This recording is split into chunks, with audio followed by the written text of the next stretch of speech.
I'm going to call to order the joint meeting between the McKinleyville Community Services District and the McKinleyville School Advisory. This is the November 8th, 2023 meeting.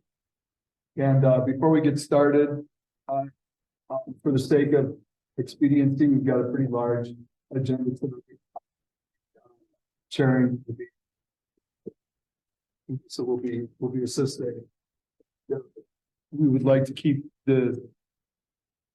since we don't have a lot of people in the audience, potential for us to still spend with this many people.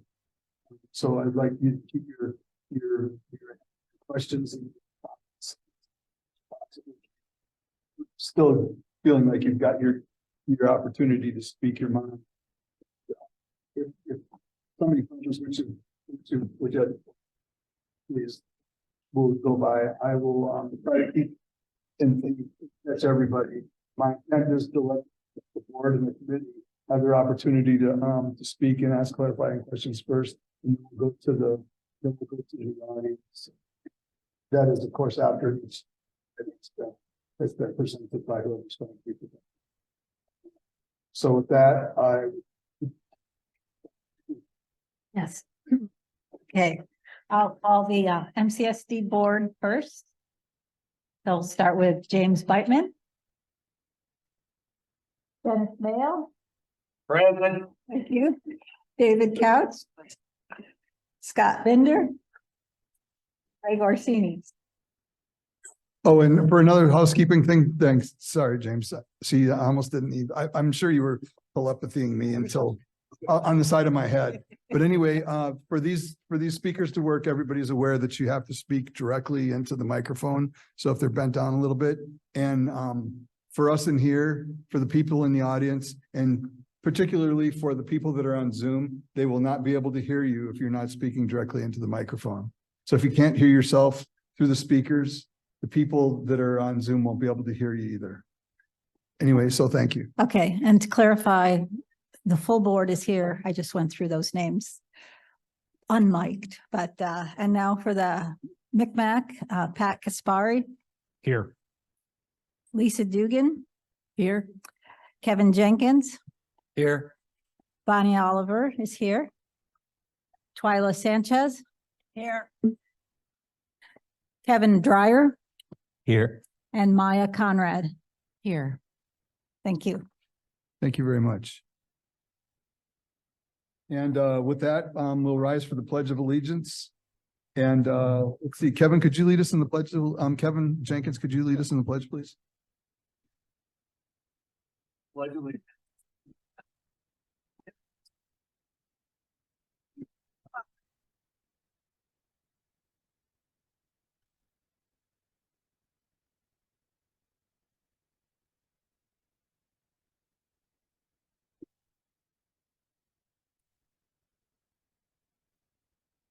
So for the approval of the agenda tonight, we'll just ask for a motion in a second. We won't call roll for the approval of the agenda. Move to approve the agenda.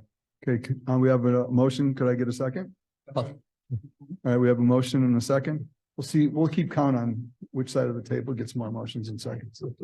But I think we're done now. That there won't be any more. Okay, thank you very much. So anyway, public and written comment. Before we do the public and written comment, Lisa Dugan will lead us in the land acknowledgement, please. Are we going to vote on the agenda? No, Okay. no, All right. just a motion in a second. Okay. Thank you.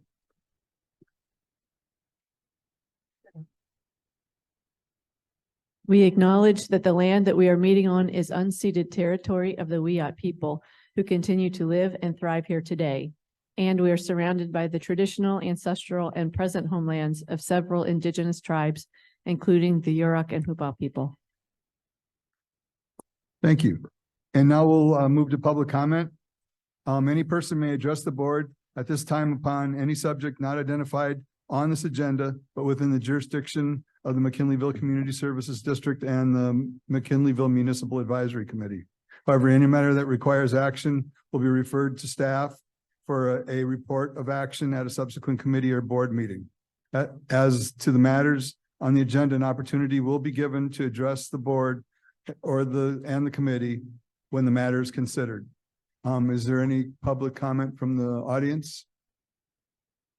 Anybody online? Nope. Okay, thank you. So no public comment. So now we'll go to continued and new business. So C1 is on page 5. And it's discussion of the county roads projects in McKinleyville, including Central Avenue, McKinleyville Avenue, Ocean Avenue, and the multimodal study. And that will be presented by Pat Kaspari, MCSD General Manager. Thank you, President Orsini. There are several county roads projects in McKinleyville that are in the works, including the changes as part of the town center ordinance process, the revised bike lanes on Washington Avenue, connection of McKinleyville Avenue to School Road via Santos subdivision, and improvements to Ocean Avenue. There are several other multimodal projects throughout McKinleyville that are also being discussed. The intent of this agenda item is to provide an update on these projects.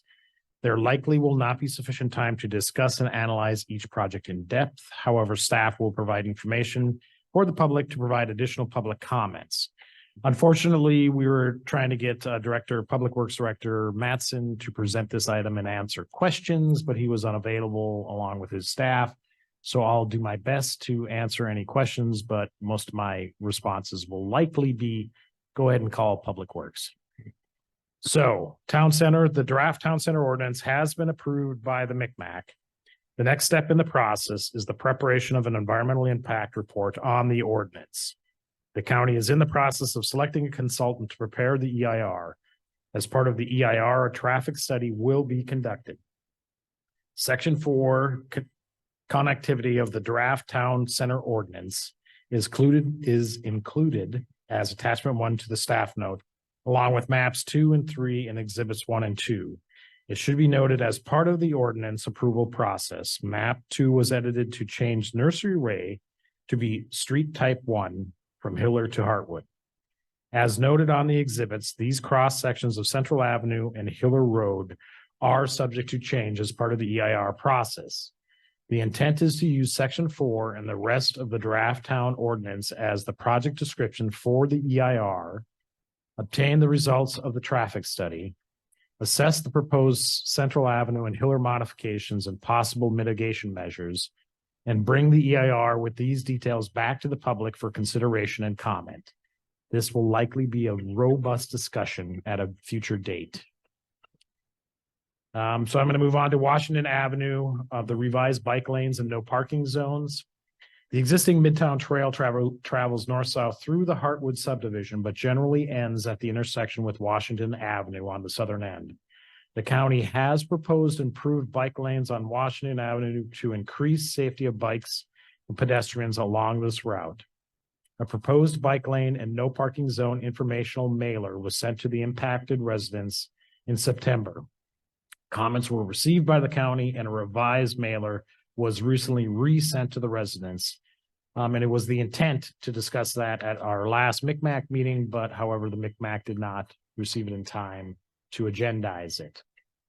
The mailer says that the county is going to receive comments by or up to November 7th, but they have said they will continue to accept comments through November 13th. So moving on to the connection of McKinleyville Avenue to School Road. The connection between School Road Roundabout and McKinleyville Avenue was planned to be completed as part of the Santos subdivision construction. Unfortunately, it was not part of the first phase of construction. The subdivision permit had expired and the Planning Commission reheard and reapproved the subdivision permit in February of 2023. The approved tentative map is included as attachment 3 to your board packets. One of the new permit requirements is that this connection be constructed as part of the next phase of construction.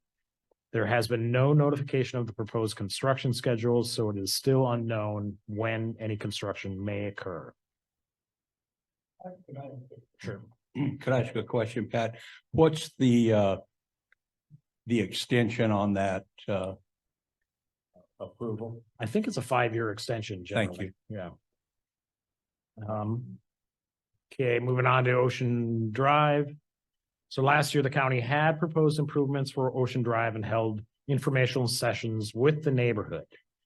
Unfortunately, the proposed improvements were not approved by the neighbors, and the county continues to research options and funding. And the McKinleyville Multimodal Plan, the county completed the Multimodal Connections Project for the central portion of McKinleyville.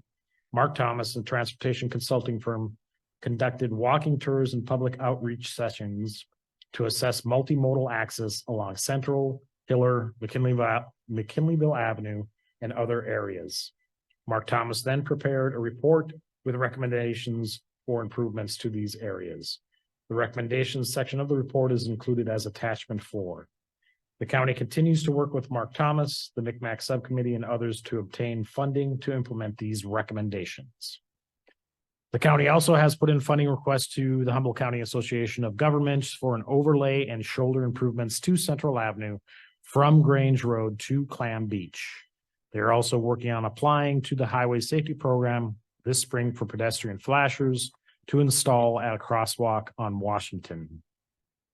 So with that, staff recommends the board review the information provided, discuss, take public comment, and participate in the presentation. So before we get started, Pat, thanks for summarizing this, putting this together. It's very succinct, and thank you very much, because I know you didn't have a whole lot to work with. So anyway, at this point in time, any questions, comments from the board or from the committee? Yes, Lisa. I just have one comment that when it comes to roads in McKinleyville, things feel really piecemealed. And it would be really nice to have an overall plan for transportation in McKinleyville. I agree. I'm hoping the traffic study as part of the EIR is going to be a first step in the overall traffic planning. But I think the MCMAC and the community of McKinleyville do have to keep the pressure on Public Works to do that overall plan. Squeaky wheel. Yep. Yes. Kevin, try. I have a question regarding Ocean Avenue that, was there any specifics of why the neighborhood disapproved of the plan?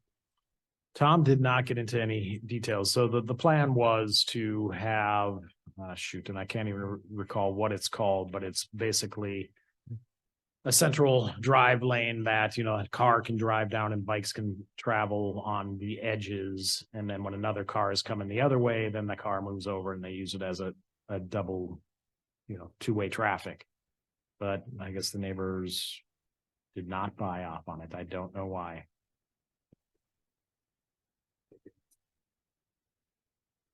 It's different. Any other comments, questions?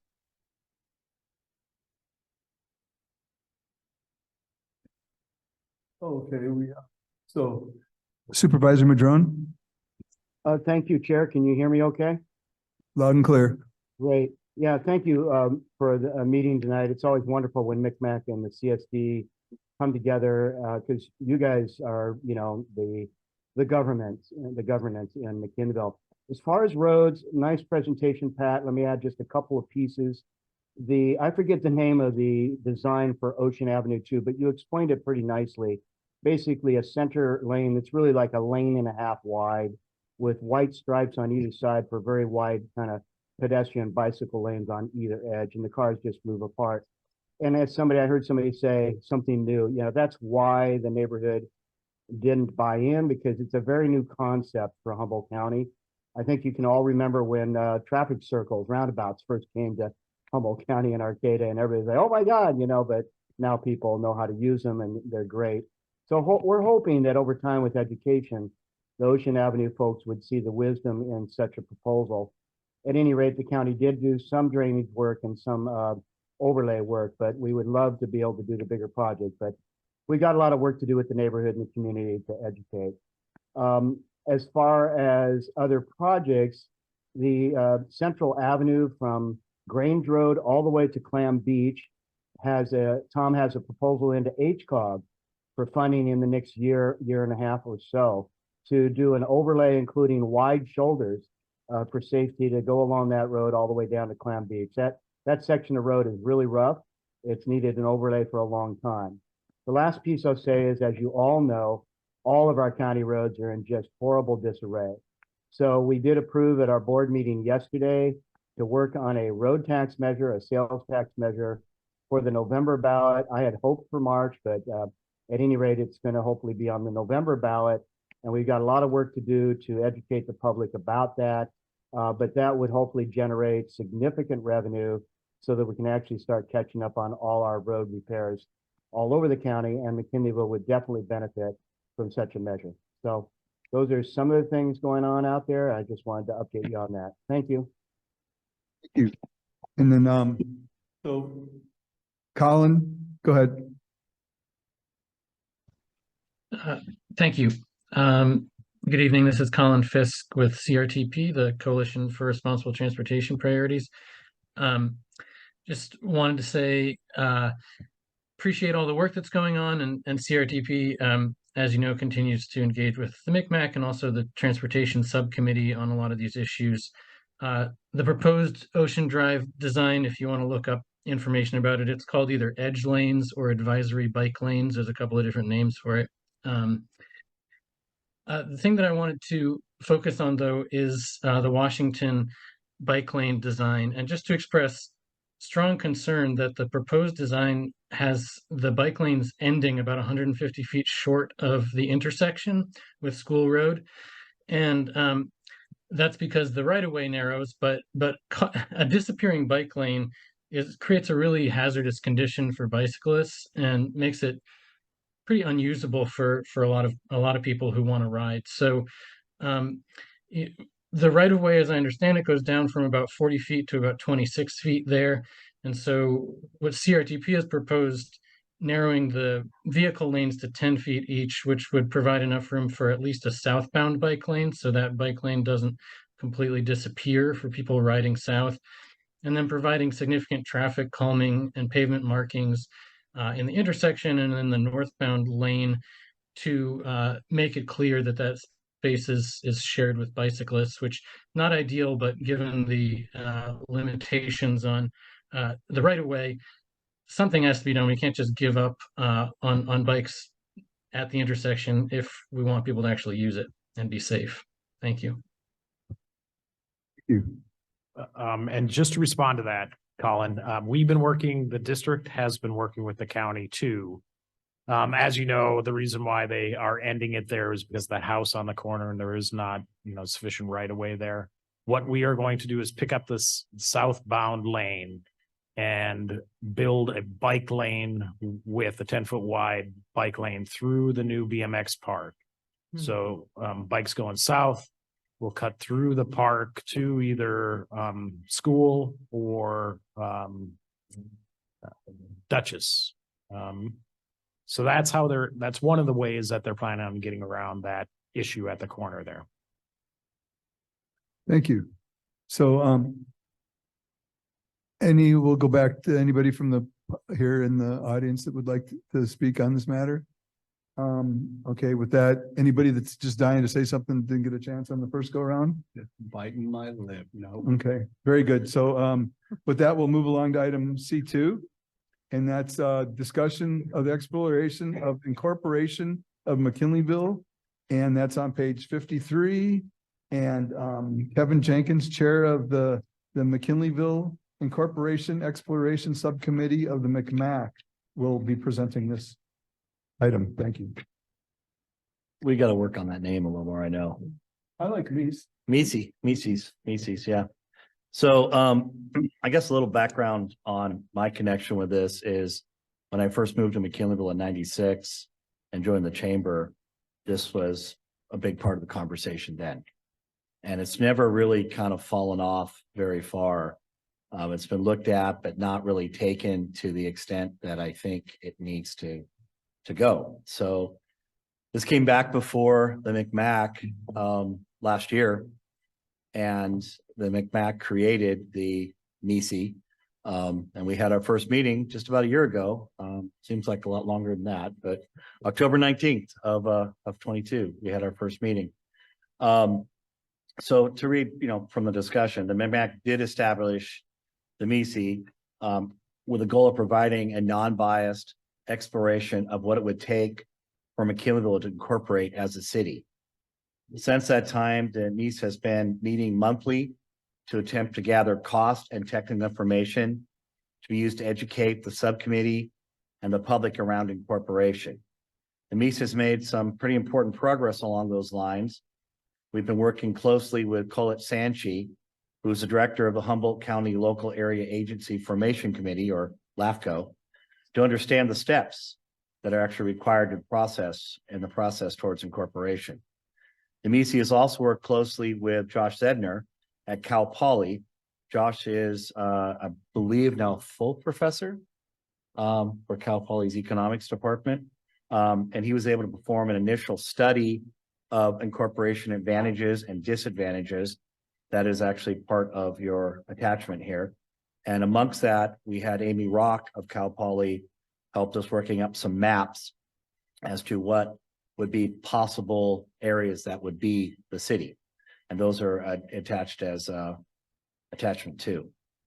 So the initial work associated with the MEC, we've completed that. We turned that into the MCMAC and had a fairly good conversation about it at the last MCMAC meeting. The next task, though, is really to be able to create what's called a preliminary initial feasibility analysis. And that's in much more detailed analysis of the costs and the feasibility of an incorporated McKinleyville. Initial feasibility analysis would also be necessary to accompany an application for incorporation to be submitted to LAFCO. Cal Poly believes that there may be state and federal grant funding available to help complete this initial feasibility analysis and would be willing to help us secure that funding. So again, on October 25th at our last MCMAC meeting, the board adopted the following. In order to support the development of an initial feasibility analysis, the MCMAC will establish an ad hoc committee per the recommendations of the Humboldt County Civil Grand Jury and Humboldt LAFCO. This ad hoc committee will be made up of affected agencies such as the MCSD, LAFCO, Arcata Fire Protection District, Cal Poly Humboldt, and will include the 5th District supervisors and other interested parties, including members of the public at large. The goal of this ad hoc committee will be a neutral evaluation of whether incorporation is economically feasible and in the best interest of the community. The ad hoc committee will identify funding to support the initial feasibility analysis, develop a draft solicitation, sample scope of work, budget, selection criteria, and ultimately determine the appropriate entity to enter into a contract with an experienced consulting firm to prepare the initial feasibility analysis. The ad hoc committee will work with an appropriate entity on planning community engagement and education of the incorporation process. It is anticipated that the ad hoc committee will be formed and continue this important work in early 2024. So to that end, as I've said, there's been a lot of conversation going on about incorporation in our community for a lot of years. And at the end, the deeper we got into this as a committee, the more we realized that there's a lot of information and a lot of misinformation on all sides. And until we really get to this initial feasibility analysis, there really isn't a way for anybody to accurately say whether incorporation would work or wouldn't work in our community, much less going on if it would benefit our community. That's another conversation. So we do have, as of 5 o'clock today, I have a draft of the next incorporation meeting, which will be held in the MCSD's conference center on November 15th. So at this point, we value community participation in this process. That will be a publicly noticed meeting, as they all have been. So please pay attention and to the county website, and that will be posted hopefully by the end of this week. It's kind of all I have on this, but I'm sure there's lots of other questions and conversation. So, Well, we'll go ahead and entertain questions from the MCMAC or from the MCSD board. Any And questions? can I clarify Oh, that, absolutely. that the posting on the county website is in the MCMAC or the McKinleyville Municipal Advisory page. So go there first and then look for the subcommittee. Thank you. You please. Just to call on to what Kevin just said is that we have had robust participation from both LAFCO, which you did mention, and Jesse Miles, the executive director from our McKinleyville Chamber, which has been invaluable as well as other community members who have come and given feedback. Thank you. Any other questions or comments from the board or from the Kevin Jenkins or Kevin Dreyer? I just have a question about the timing of the financial study, because I understand right now we're in a real sales tax lull in McKinleyville as well as Arcata, Fortuna, and probably the rest of the county. And so those proceeds are way down across the board. And with fluctuating economic situations, is the timing of that report important? I don't think it's critical, no. I understand as well as anybody what sales tax dollars are doing right now. Really what they're looking at when they do this type of a study is looking at a range, a period of time. You're looking at it, evaluating the feasibility and making projections, of course. It's not really a snapshot, like a balance sheet, so to speak. It's much more of a different analysis, looking at what the city services would be. It's looking at what those cost. One of the attachments that's in the packet is looking at that initial work that Josh did.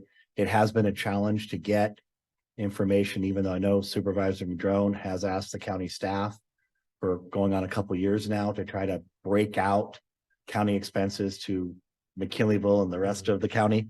They have I understand some new software, some new processes that are going to help streamline that. So right now it's really a matter of just collecting a lot of data so we know what are the expenses of running McKinleyville, so to speak, and what are the revenue that McKinleyville generates. So that's really, it's kind of, numbers don't have feelings. They just are. So at this point, it's really about just getting those numbers over a period of time. Thank you. Any other questions, comments from the board? I have a Yes, question. Twyla, go ahead. When the public is invited to the meetings, how do they go from attending the meeting? They go from that to being on the committee? Yeah. So the committee membership was determined by the committee process that we have with the MCMAC, and that started with the MCMAC. I understand that, Oh, okay. but now you're inviting more people Oh. into the committee. And Kevin in that report said, and the public community Gotcha. is also invited. And I wonder at what point, if someone's interested, how do they get on that committee? And then I also wonder if there's a concern about that committee becoming too large. I'm going to turn it back to the committee chair because I don't know the answer. So effectively, the current subcommittee is an ad hoc committee. Right.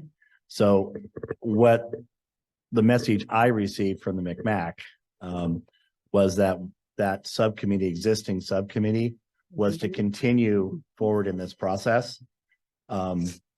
Now, as other community members step up, I believe it would be, I'm not really 100% sure on the procedures, but I believe that if we wanted to enlarge that committee, add additional members, or if there were members that wanted to drop off of that subcommittee, that would go back to the MCMAC for discussion and comment and vote. Yeah. I think that would probably be a good agenda item at some point for the Yeah. MCMAC to create that process to where Yeah. how membership would be vetted in how the appointments to the new ad hoc committee would be created. Yeah, I guess I assumed we would follow the procedure, how we created it in the first place, which, when Tom Sheets and Tom Boyer joined, We went out to the community, we publicized it. They turned in a letter simply, requesting to be part of the subcommittee. We had 2 positions open and we had 2 applicants, so it wasn't a great deal of conversation. But that was, I guess I assumed we would be following the same procedures as this. But I do hear you loud and clear about having a overly large and therefore cumbersome subcommittee. I hear that, yeah. Yeah. And our current, well, we don't have bylaws or our current procedure does say we can only have a small number of community members. And so we may have to make some changes. Yeah, I agree with President Orsini that I think we need to flesh this out a little bit more, going back to reference the MCMAC rules and regulations on our ad hoc committees and if needed, tailoring it for this subcommittee. And I also just want to say, once again, express my gratitude for the tremendous amount of work that the MEAS has done in a year. I mean, it's really impressive.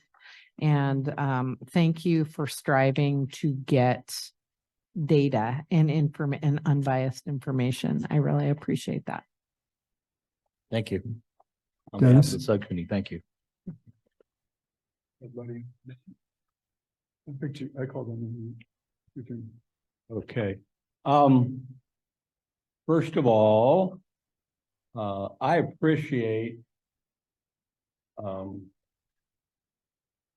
everybody's concern and wanting to forward something.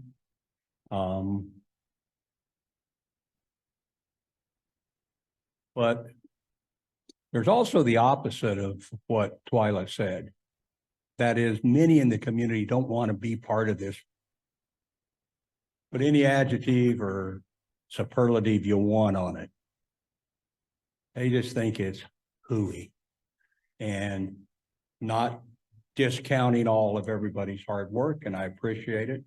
Hopefully, in a while, we'll put this to bed. The community's not interested in this. A part of the community is, part of the community that many of you participate in. But I deal daily with a huge part of this community that just goes, what in the hell? Leave us alone. We can't pay our taxes as it is. And yet they're not against the studies, okay? And they'd like to put it to bed as well. But I wanted to correct one thing, Kevin.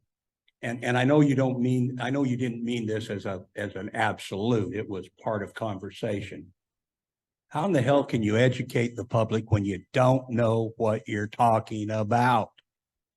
You can't educate the public on this until we know exactly what the cost of buying the land to build the facilities that we need to build are, et cetera, and how much it's going to cost for workman's comp, for retirements, for employees and all that stuff. Okay, I have to be the devil's advocate because, believe it or not, most people don't come to these. And so people, there's a truism that if you're not at the table, you're eating. And people know that, but they still don't want to come. Now, I've done this for a lot of years. Almost 30 years ago, Jimmy Smith put me on the Dunes Forum when I was working on protecting our surf fishermen at Redwood National Park. And it was a coalition of people, like-minded agency people.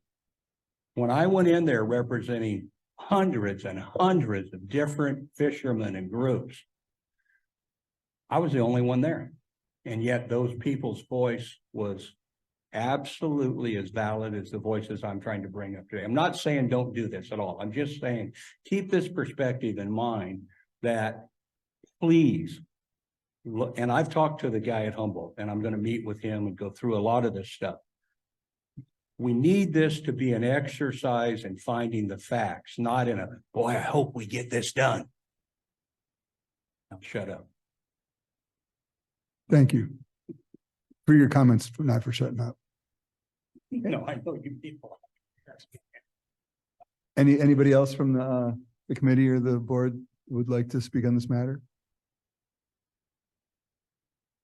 Okay, we'll go ahead and go to the audience. Is there anybody for public comment on this matter? Please step up to the podium.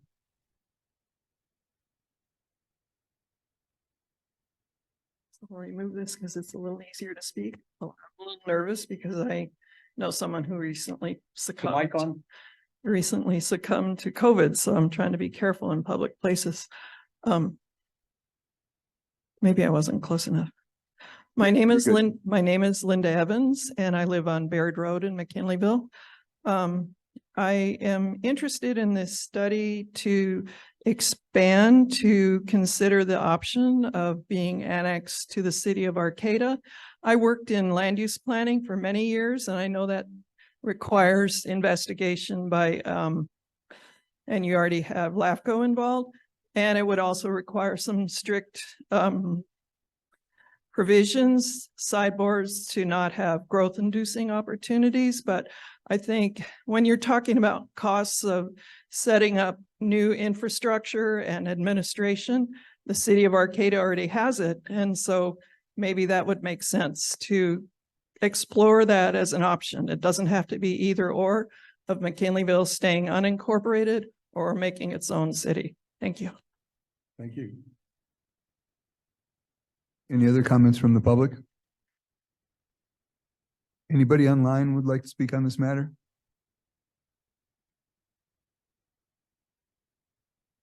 Oh, doesn't look like it. So if there's no objections, we'll move along to item C3. And item C3 is discussion of Measure B reauthorization to support parks and recreation. And that's on page 167. And that will be presented by Leslie Frisbee, who is the Parks and Recreation Director. Hello. Sorry, I started a coughing fit, so I'm going to try not to do that. In 1992, McKinleyville voters approved the Measure B assessment district with a 20-year duration for the purpose of funding the development and maintenance of public recreation facilities, including the McKinleyville Activity Center, Azalea Hall, and Hiller Sports Site. The board authorized collection of these assessments in each year beginning in fiscal year 1992-93. In 2011, a property owner protest ballot proceeding was conducted pursuant to the provisions of the California Constitution, Article 13D, for the levy of annual assessments for the Measure B Maintenance Assessment District, renewal for parks, open space, and recreational facilities, which replaced and extended for another 20-year duration the assessments previously approved by voters. The proposed assessments were approved by the property owners, and the new assessments were levied on the Humboldt County tax rolls for fiscal year 2011-2012. There was no change to the annual property assessment amount, even though there had been several additions to the Parks and Recreation responsibilities since 1992. Additional responsibilities expanded to include ongoing maintenance of Azalea Hall and the Activity Center, the Humboldt County Library in 1996, the Humboldt County Law Enforcement Facility in 1997, and the Hiller Sports Complex in 2003. The McKinleyville Teen and Community Center was added in 2016. For the past several years, the district revenue collections have been insufficient to cover the operational and maintenance costs for these additional community assets maintained by the CSD, such that the district was carrying a negative fund balance. Therefore, the CSD proposed an increased assessment and the addition of an annual inflationary adjustment to the maximum rate. Throughout 2022 and 23, the district worked with Wildan Financial Services to prepare an engineering report to establish the assessment required to cover these costs. In January of 2023, the district began reaching out to McKinleyville residents to collect feedback and input on parks and recreation priorities for the community. A survey of 300 property owners was conducted by Godby Research, and a less formal survey was distributed to the community at large in order to collect input on community priorities.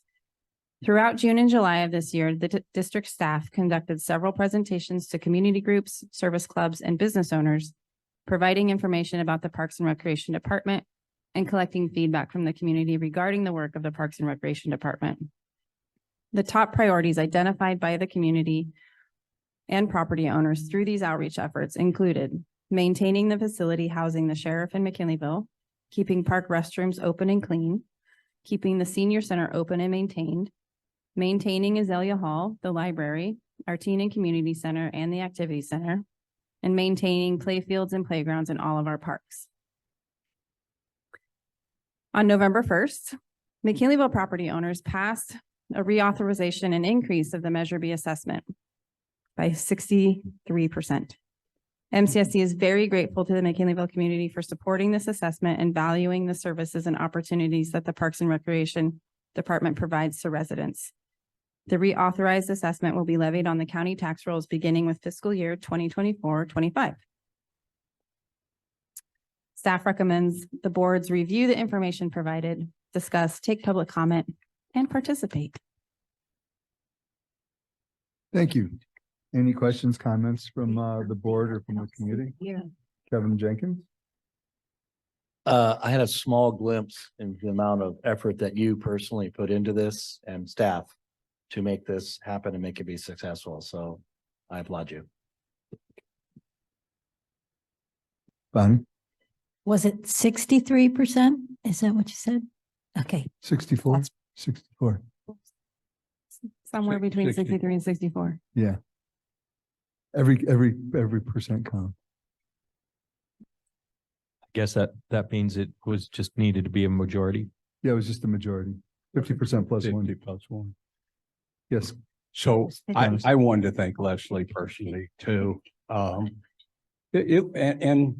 all our staff, it was a heavy lift and y'all worked really, really hard. And I really appreciate it. Thank you very much, even though it hurts my finances. But you're rich. Yeah, you bet. And let's, if we're gonna thank staff, we must thank the general manager too. I'm sure he had a little bit to do with it. Thanks, Pat. Yes, go ahead. Now you don't have to wake up in the middle of the night worrying. I saw your letter. Hi, Jim, go ahead. I'm Jim Brighton, live up in Dallas Prairie. The,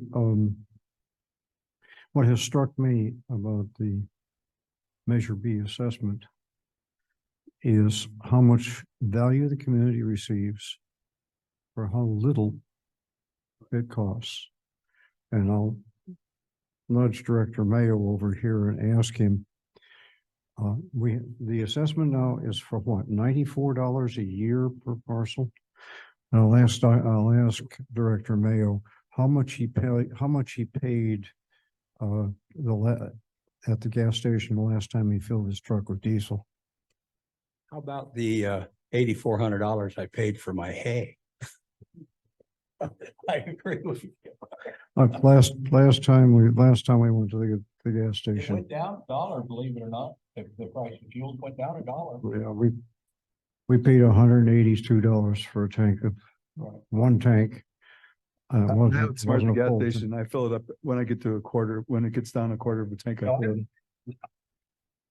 So this is, what I want to do is to say how grateful I am for the work of Parks and Recreation over the years in building what for us is a delightful community in which to live.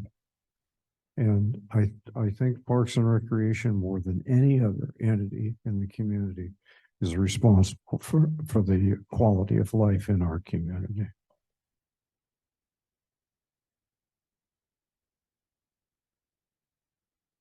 Leslie? Can I say something else? Sure, you can say Um, something else.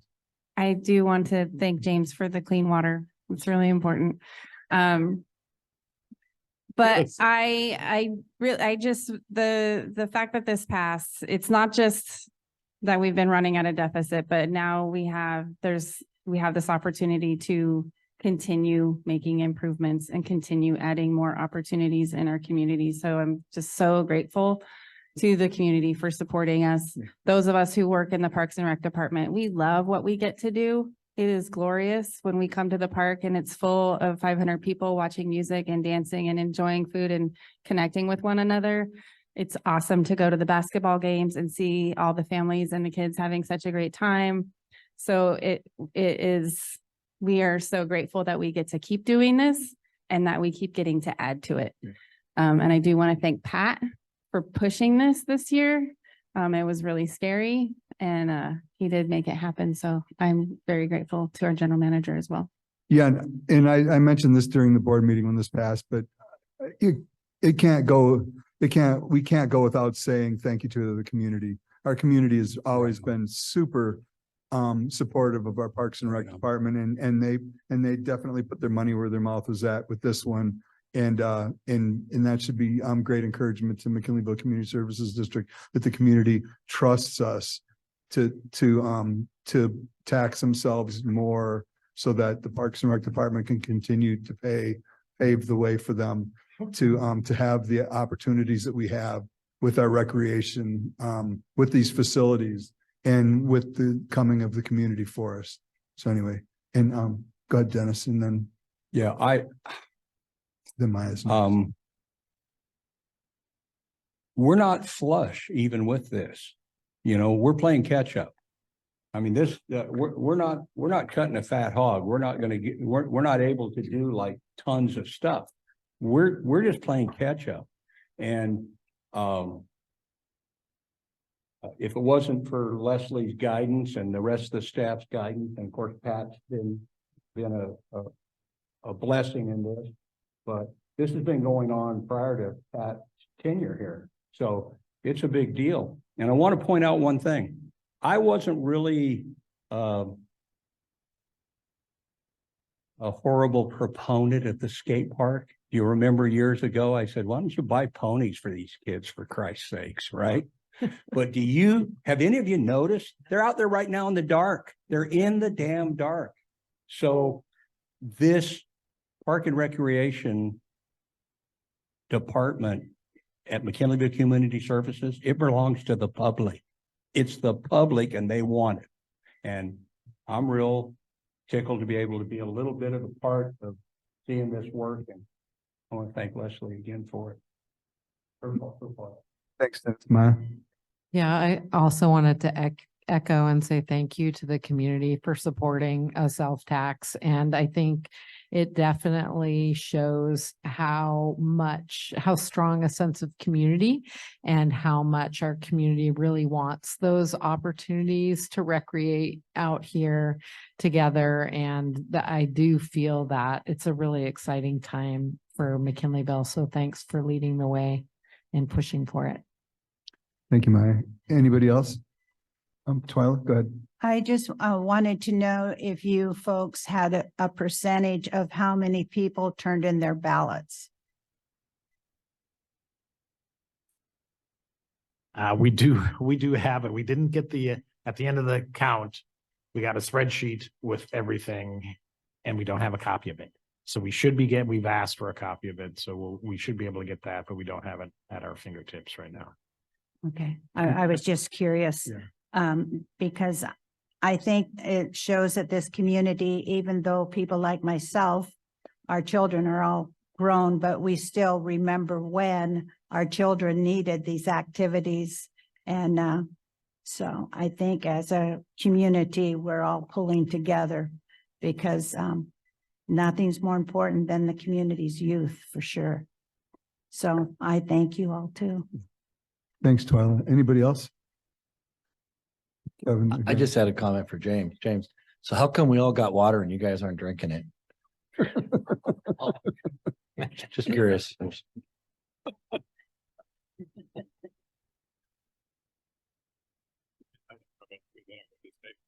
Even passing Measure B, that's only a percentage of our annual budget, Parks and Recreation. So, you know, all of that is really important. So I would kind of filled in the hole missing, that it's maybe a quarter of the budget. Just so, yeah. We need the community participation and needs. Yes. And in all seriousness, is there a month that goes by where I don't get some kind of a donation request from Parks and Rec? Not really, no. And it's all for good things. And we always say yes. So Yeah.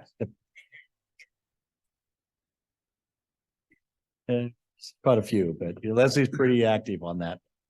Any other questions or comments from the board? So we can move to the public. Any public comments or questions? Anybody online?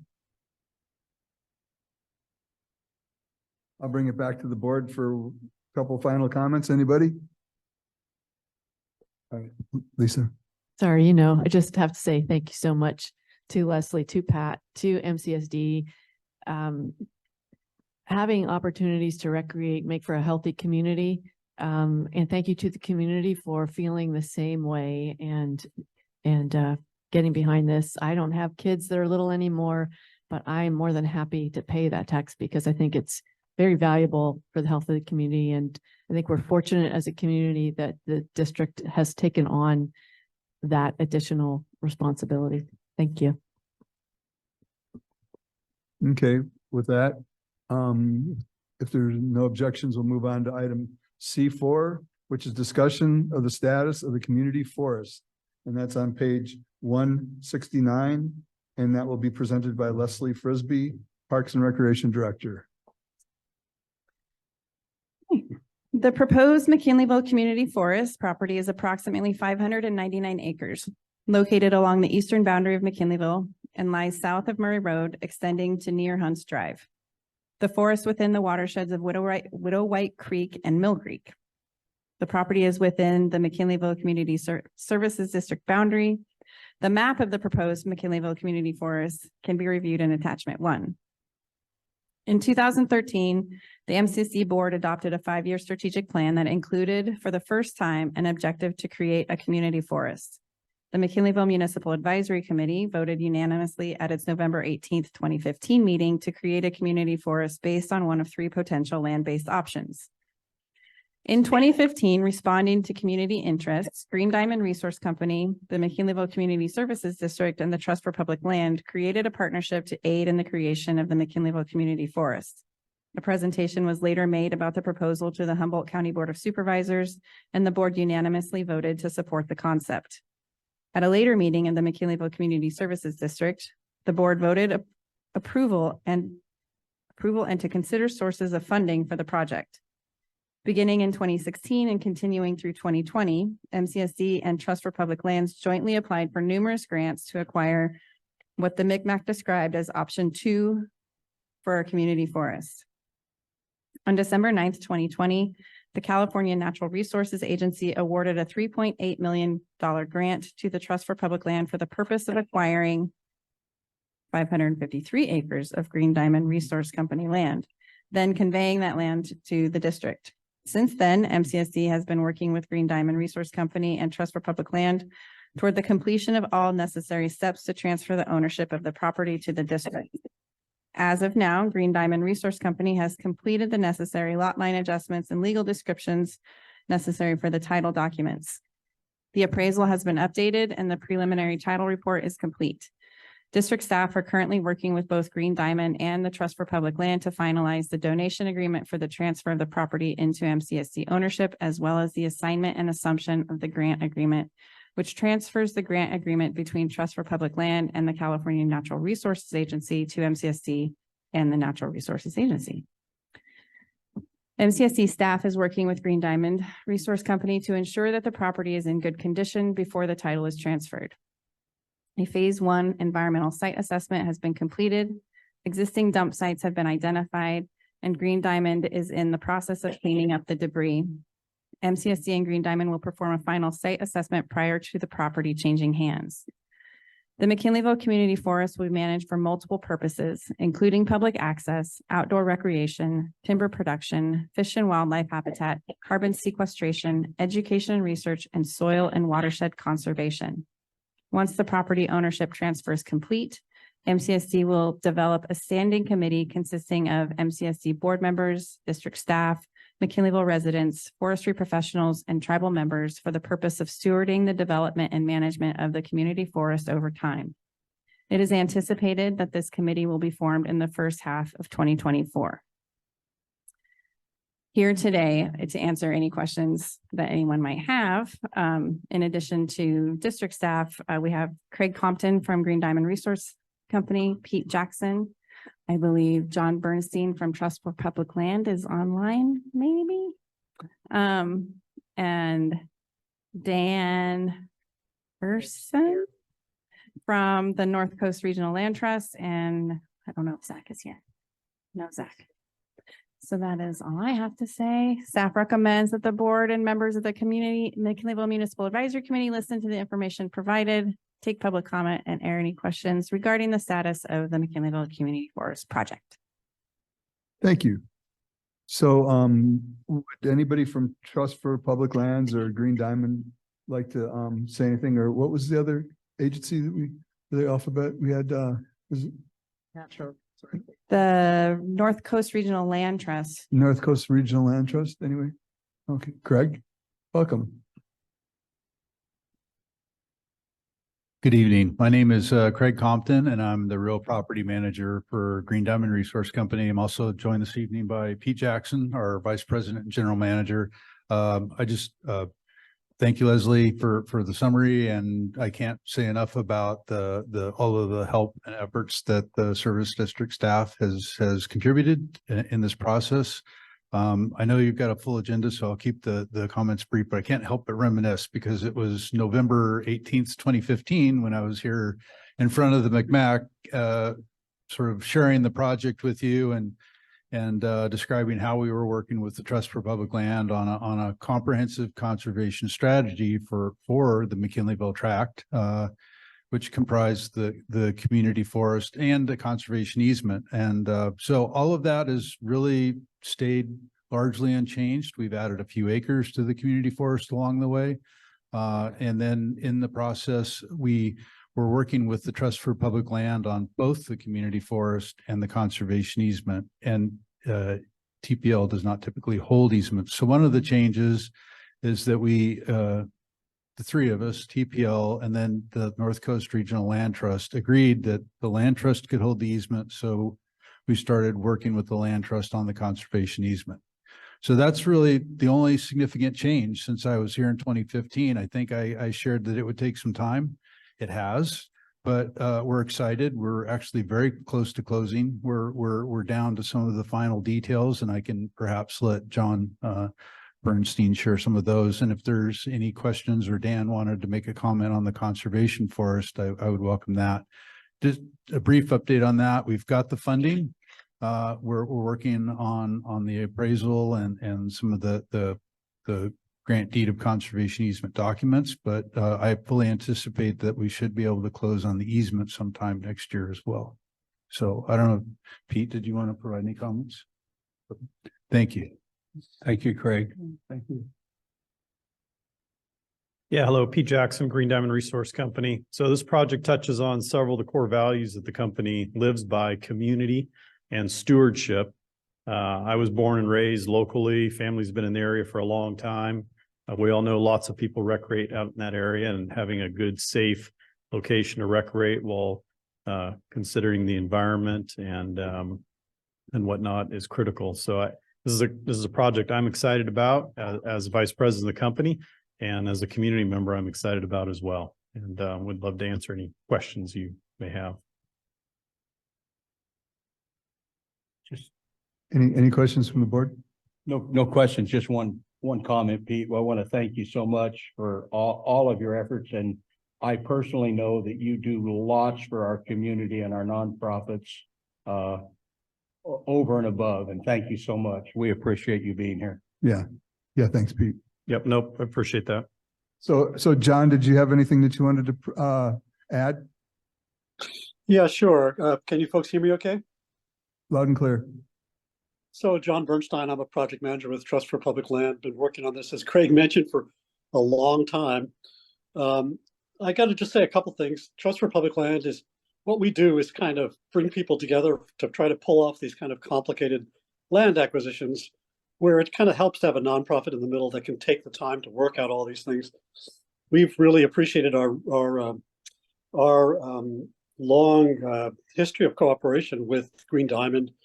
which has been great. There's been a number of projects there, including the McKay Community Forest down in Eureka and a bunch of other work. And also our work with the MCSD, we've appreciated the professionalism there. And as I say, what we kind of do is try to pull the land deal together and all the little nitty gritty stuff around title and surveys and figuring out how to keep all the state agencies happy. And of course, raising the money, which was considerable, $3.8 million to pay for this thing. And I'll just finish up by saying we're really delighted that it's finally working out. We, frankly, we love to work in Humboldt County. We've done some great projects there and we look forward to doing more. Thank you, John.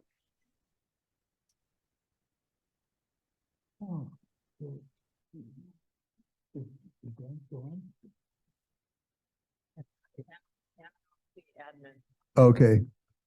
So Dan, did you have anything you wanted to add about the conservation easement?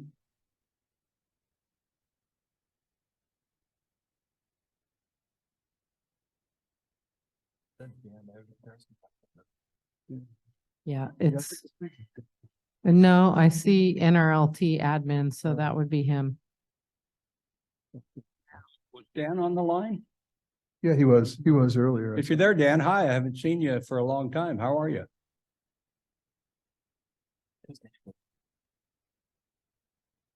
There. Go ahead, Dan.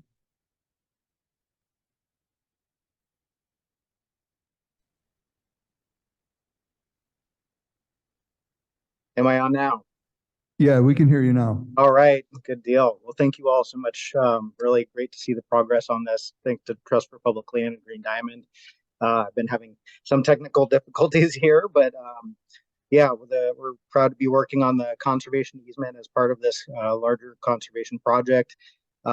Important salmon fisheries within the Lindsay Creek watershed, maintaining working forest within this the beautiful area between Arcata, McKinleyville, and Fieldbrook, and just really proud to be part of the effort here. And thanks to those who have been working on this for all these years, and we're just proud to come in and support on the conservation easement side. Thank you. So I'll bring it back to the board. Any questions or comments for anybody, for staff, or for anybody from Green Diamond or Trust for Public Lands? For the North Coast Conservation? Greg. Yes. I just wanted to mention that if people do want to continue the discussion, we're going to have several items on MCSD's December 6th board agenda addressing the acquisition of the land too. So we'll be talking about it quite extensively then as well. Okay. Okay, so we'll go to the public. Any public comment on this? Anybody from the audience? No. Very good. So without any objections, we'll move along to item C5. And that's discussion to bring McKinleyville's voice to county issues. And that's on page 173.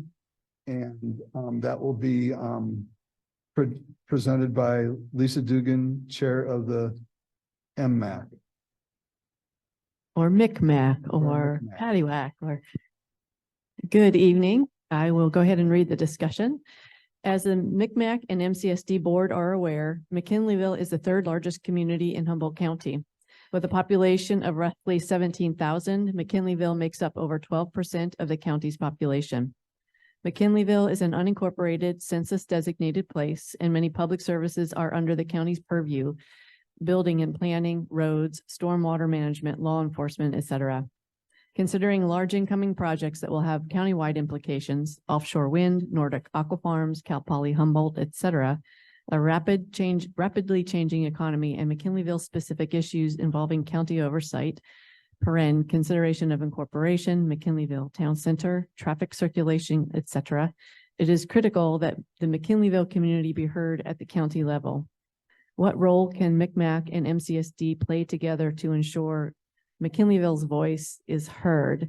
And I just wanted to add before the conversation is that we had this discussion a year ago or a little more than a year ago at our last joint meeting. And what I recall of the discussion is that we felt collectively that the onus was on us to represent ourselves and to be heard. And so I just wanted to just quickly go over what I can remember that has happened over the last year that has hopefully made some progress in that area before we talk about, okay, where do we go from here? Where have we been in the last year? And so it seems like there are multiple places where we have made strides.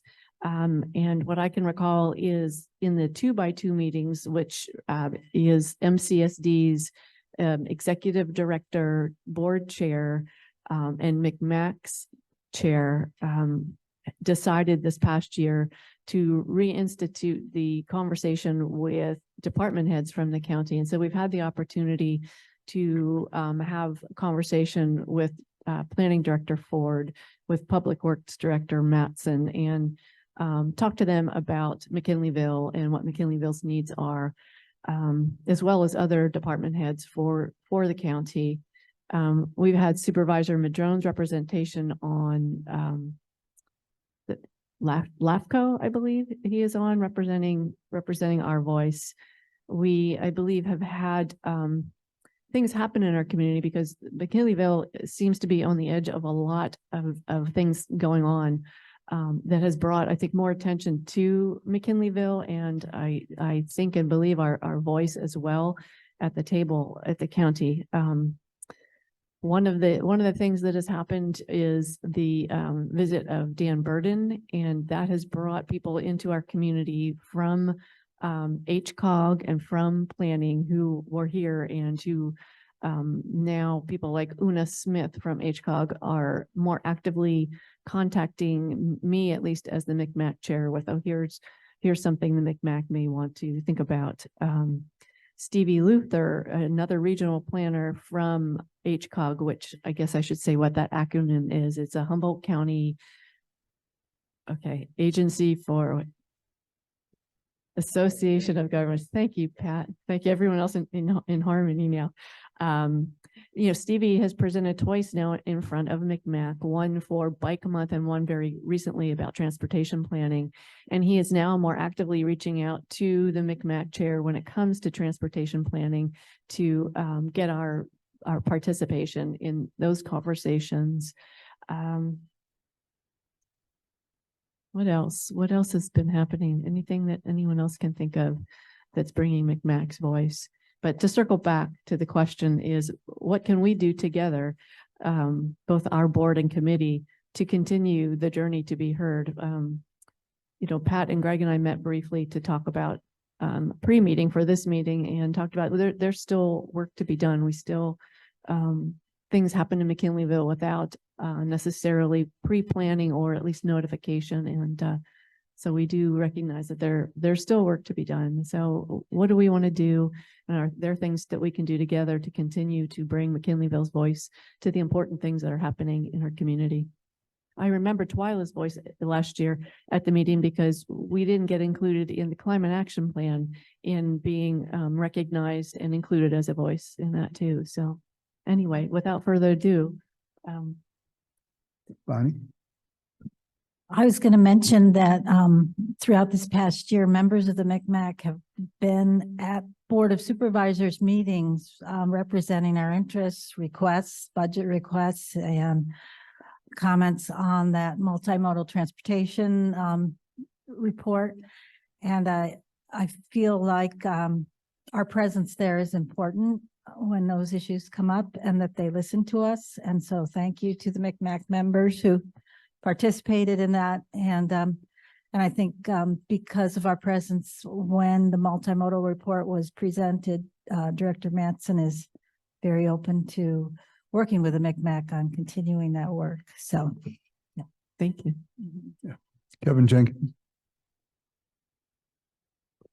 Yeah, I would reinforce what you said, Bonnie.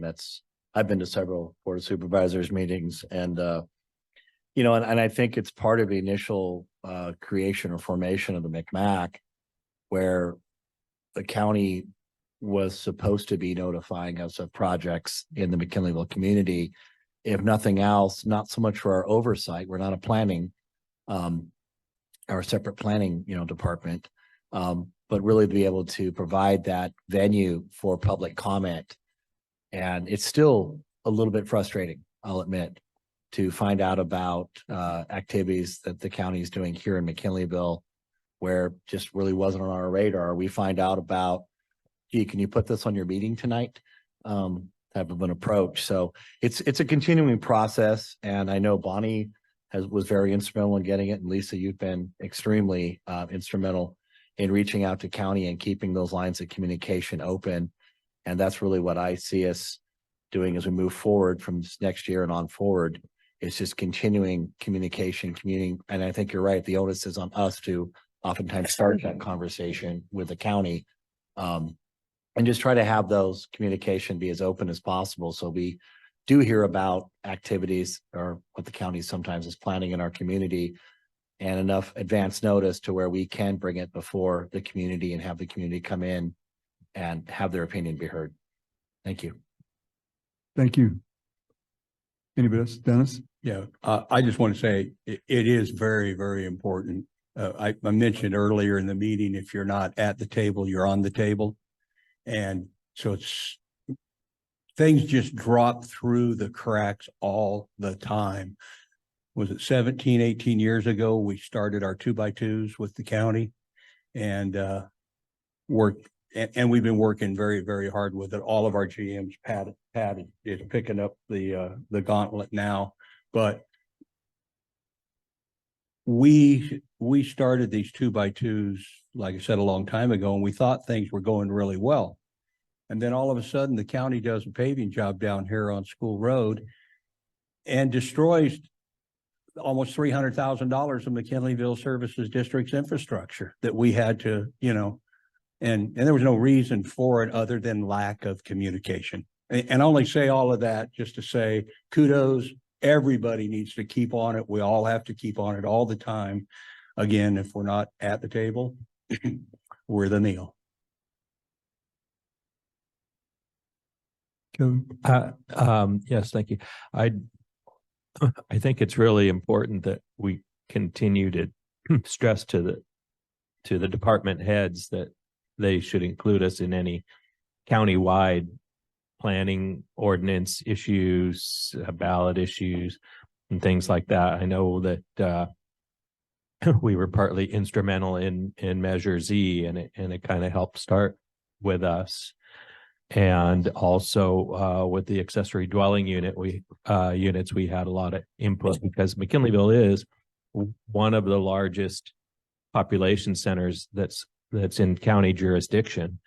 And so it is really important that we are aware of what's going on and that MCSD is aware of what's going on and that our voices are heard as a committee representing our community. And one area where we did get overlooked recently was with the vacation rental or short-term rental ordinance that was never heard by this committee.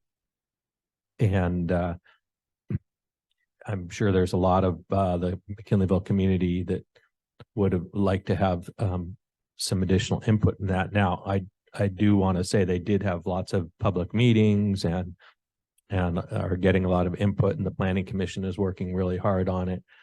It just that's one example of something where we kind of got bypassed on. So I think we all are responsible, for not bringing that to the planning department's notice that we'd like to be a part of that conversation. So just it is up to us to also stay on top of these things. With a lot of things we just don't know are going on until they're happening. Large subdivisions and so on. So and not that we have any jurisdiction over those, but it kind of helps us to know what's going on, in the community. So Thank you. Yeah, Lisa, go ahead. I just wanted to respond to one thing in Director Ford's favor, is that he did reach out to us to ask to have the rental ordinance heard. We had such a jam-packed agenda, and so I didn't get back to him immediately, trying to figure out how the heck we were going to do that. And in the meantime, he made other plans. So he actually did reach out initially to do that. So I wanted to let everyone know that. Yeah, I would just like to take an opportunity, and then I'll continue entertaining input from the rest of the board and the committee is, and this is not a judgment on the county whatsoever. So this is just an observation of reality. And the county is very siloed. The culture in the county is of siloing for each independent department. So what that means is that we're just gonna have to grind, and we're gonna have to keep on grinding, and we're gonna have to help change the culture at the county so that when they start talking about McKinleyville, the light bulb comes on. Oh yeah, we need to go talk to the MMAC, and we need to go talk to MCSD, so that it becomes natural. And we worked a long way, and we did a lot towards that. And I think that we lost a lot of ground during COVID. And so I think it's just going to be up to us individually and as groups that we continue to remind the department heads and the higher ups in the departments, hey, don't forget about us when something comes up with McKinleyville. You know, it either needs to go through the MMAC if that's the proper venue, or the McKinleyville Community Services District if it has something to do with water, sewer, street lights, and parks and recreation. So anyway, just keep that in mind. Like I said, I'm not making a judgment, no disparity towards the county, just a statement in reality. And so it's going to be really up to us that we keep up on this and improve our position. Maya? Yeah, that was almost on cue with Jesse Miles walking in, but I also wanted to say I'd love for MCSD and MMAC to continue and increase collaboration and communication with the tribes and the McKinleyville Family Resource Center and our chamber here, because there's power, especially like perhaps the 2x2 meetings would be a good venue for that to be maybe an expanded group, so that there is a good flow of information, because the more information that we have about what's going on, the better off we all are. Right. Yeah, that's important, but we also have to keep it really in mind our lanes.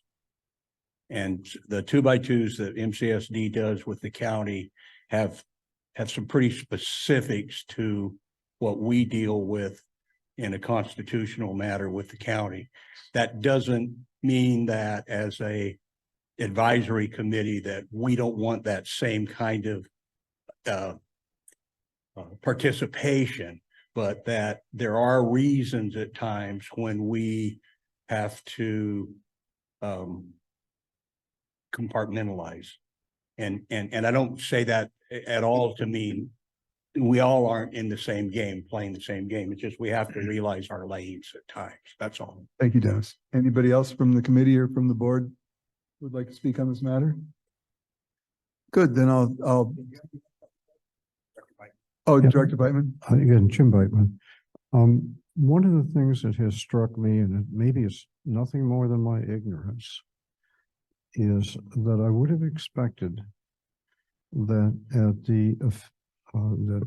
at the various official, I don't know, call them gatherings, whether they be the county supervisors board or whatever, that there is not a standing agenda item for McKinleyville, and as though McKinleyville only seems to exist when somebody decides that they're going to push forward to make it exist. And it rather surprises me that a community of this size, representing, if you look at the unincorporated population of the county, basically representing the largest unincorporated population of the county, is not included in any regular way. I would have expected standing, somehow or other, standing agenda item on the various official bodies, and I haven't seen it. And as I say, this may just simply be my ignorance and my lack of participation, but that's just I guess my thoughts. It's a good point. Anybody else? So go ahead and think about if you have anything else to say, and at this point in time, I'm gonna go ahead and offer the, for community input. Anybody from the audience would like to speak on this? Anybody from online?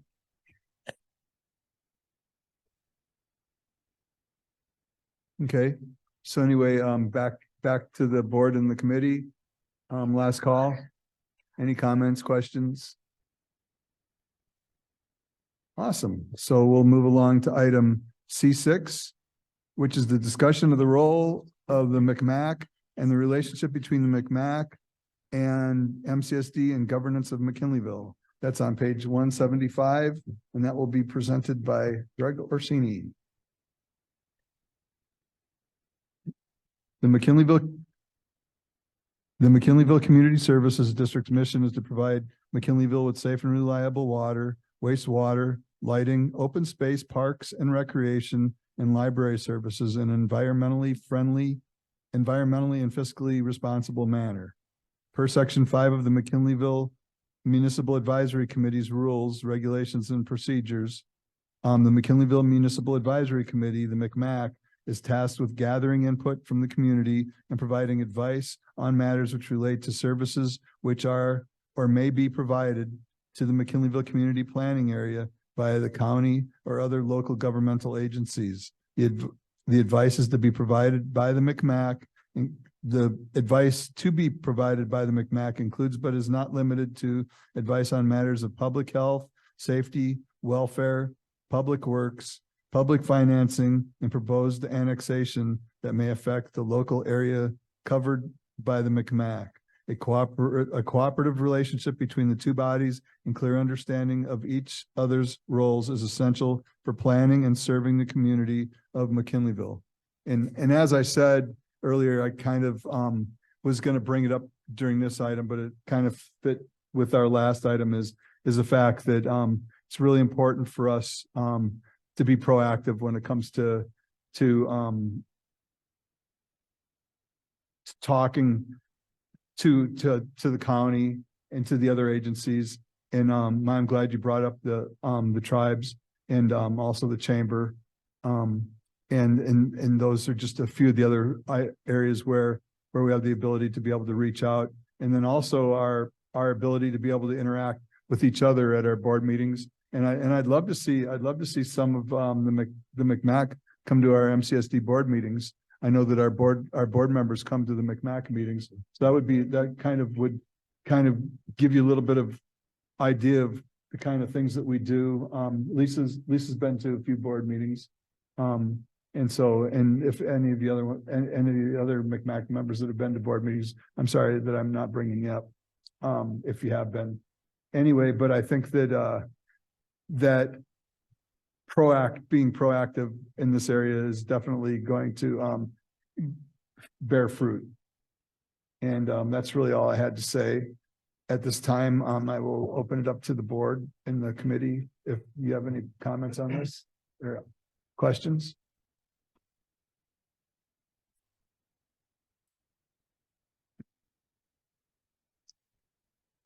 Kevin Dreyer first.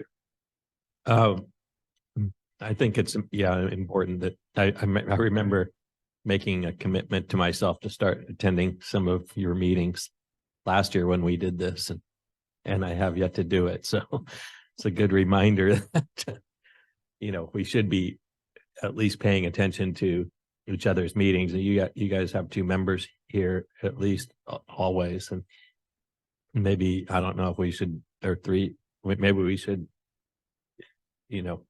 designate me to attend those meetings or somebody to bring back something or I don't know. I'll make a motion. Anybody but me in second. The other thing, I imagine MCSD is well in advance of any. I know we don't have any jurisdiction over subdivisions or things, but we finally have been getting the building permit applications, the list every month. Finally, and that's good. But maybe we should also be getting a list of subdivision applications, so we're aware, because this last week I had constituent contact me that, hey, what do you think about the new subdivision, multifamily subdivision going on Pickett Road, just down the road from us? It's going to be a lot of extra traffic, and it's going to affect Gwynn Avenue as well, and that's a private road. And so I've seen some public comment from some of the neighbors about who's going to maintain, Gwynn during all this construction, and also how's the roadways going to be made more safe, and it, has there been any traffic study, and what's going to happen with the intersections of Gwynn and Pickett and Central and all of that. And I didn't even know that subdivision was happening until she called me and asked me about it, and it was being planning commission meeting in 2 days. So I had to do my research real quick and get back to her, so now I know there's going to be 64 multifamily units up there right off of Pickett Road. So I don't know if anybody else knew about that, but Yeah, they're actually gonna have they're gonna have a public meeting here pretty quick about it too.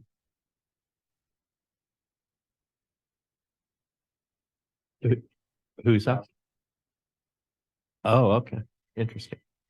I mean, I know it conformed.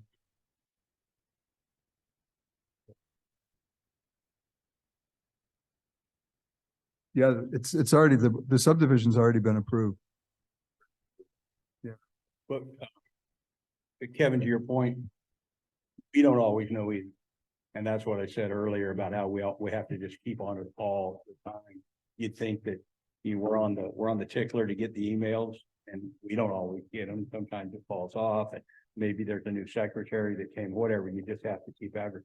But to Greg's point, that it has been approved, but that doesn't mean you can't make comments and have some influence on the road. So they can do, at the planning commission, they have a lot of leeway, not a lot of leeway, but some leeway in conditioning things like health and safety type things. And so maybe there could be a discussion about the road at the planning. Yeah, except for it's already been approved. The subdivision's already been already approved. done. Yeah, it's all done, yeah. Where either James or. I thought that it was Yeah. going to the planning Oh, it's commission. not- and It's then- going to the. Oh, it's planning going to the commission. planning commission, okay. Yeah, and we did not hear about it until we got the notice from the planning commission that it was on their agenda. So sometimes we hear in advance. Frequently. So have they been to us for plan check yet? No. So suggestion, Kevin, call that person back and tell them, be at the damn planning commission meeting, raise holy hell about the traffic. Yeah, she went ahead and wrote a letter and Be there, Yeah, be there. or yeah, either, be at the table or be on the menu. That's what you've been trying to say all night. Something like that. Yeah. Either you're invited to dinner or you are dinner. Okay, Kevin Jenkins. Well, yeah, my comment. Yeah, my comment was, I think actually, I've always felt that the MMAC and the MCSD, probably because of the direct involvement of so many different members of the MCSD with the MMAC, have had a pretty, cooperative relationship. Last joint meeting, I think comment was made, I think I might have actually been the one to make it, was I know staff, MCSD staff, because MMAC doesn't have staff, that's Lisa, oftentimes get the community members coming in because there really isn't another venue for the community to speak to about roads, about issues that are not directly related to water, sewer, parks, rec, and lighting.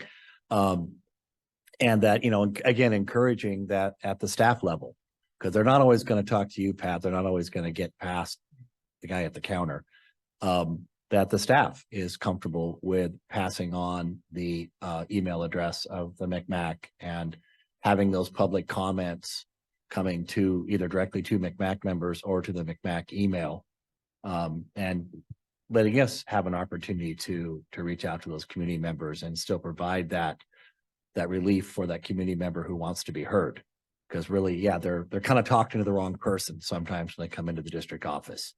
But that's a natural process because there really is another government office, so to speak, other than the sheriff, to be able to really walk into. So I know you guys, your staff hears it all the time. let's just make sure that that information is being passed on to the MCMAC. And then we'll do the best we can with it to address it the best we can. Yeah, good idea, Kevin. Any other comments, questions? Okay, Jim? One of the things that, I'm sorry. So I have the, Yeah, go ahead, Lisa. I'm sorry. Okay. All right. I was just going to say that although I think most of us on MCMAC know, we don't have purview over specific subdivisions. However, I like what Kevin to the left of me just said about, the community having concerns that may be causal because of the subdivision and not necessarily specifically related to it. So I think it would be good for us to know what's happening in the community ahead of time. And I am assuming that would be planning. That's and not public works, it's planning that I can contact to ask to have that happen again. Yeah, they now give us building permits, but they don't give us the planning. And I think they've been in upheaval with a lot of people leaving. Right. And so they may need to have things settled before they're ready to do that. But, Yes. And Jacob Dunn has been visiting from our MCMAC meetings from planning. And so I think I'll contact him as well as Director Ford and kind of double hit it. Thank you. Okay, Jim? I won't go into details, but I had a disappointing experience with the county planning commission. I owned a rental property on McKinleyville Avenue, right, almost at the corner of Hiller. And somebody purchased the property behind and applied for a permit to develop this landlocked parcel with a very small easement of access. And I didn't have any concerns about that until I realized that the person doing the development was asking for relief from the normal county requirements of putting in sidewalks on Hiller Avenue and having a reasonable sized entrance to this property where there's going to be three apparently at least two family, if not multi-family dwelling units built. And wait a minute, this doesn't sound right. My experience was that as a one citizen voice, I found that every time I showed up for a planning commission meeting, they tabled that agenda item to the next meeting. And that happened again and again and again until I happened to be out of town. And at that meeting, they acted on it. And I won't say that it was done that way intentionally, but it was an uncomfortable feeling that I wrote letters, I took pictures. The area of Hiller Avenue where this property is happens to be a blind spot for for motors coming west, and that intersection of McKinleyville Avenue and Hiller is a pretty nasty intersection. In fact, we had cars miss the stop sign and drive into the front yard of our property there, and a number of accidents and so on. So, but the disappointing thing was I didn't have any place else to go. And when I went to meetings and attempted to have an input at the meetings on this, I won't say I was intentionally disregarded, but I felt like I didn't have a voice. And one of the things I would hope for is that somehow or other a citizen with a legitimate concern for the welfare of in this case, the children walking to school and people walking into Hiller Park, of which there's quite a bit of pedestrian traffic down there, might have some venue someplace that their concerns could be heard. And I don't know whether MCMAC and MCSD together are bodies for that, whether I should be pressing issues with our 5th district supervisor on those sorts of things, but it's a matter of, okay, what does a citizen do who has what he thinks is a legitimate concern and how does he get his voice heard? Thank you. Anybody else from the committee or the board? Kevin, go ahead. I Sorry. would like to wrap this up in a few minutes, so Yeah, let's. sorry to yeah. talk twice. I know we don't have jurisdiction or purview over individual projects, but if we knew about them, then there may be, like you said, side issues that go along with that, not approval of the project itself. It doesn't mean we can't discuss that the project's in motion and be a venue for the public or our own conversations about it and at least know. And also a little fact that I noticed that I was kind of surprised, but the church property on the corner of Hiller and McKinleyville Avenue is for sale. Just It's now pending, I believe. oh, it is. So, and that woman used to attend our meetings, the lady that owned that church all the time. Maybe it's Yeah, that's That's the oh, other church. is that oh okay. Talking about the white. Yeah. The Southwest. Mm-hmm. Yeah. Okay, that's a different church. Anyhow, I thought you guys might want to know that was for sale or in Thank you. escrow.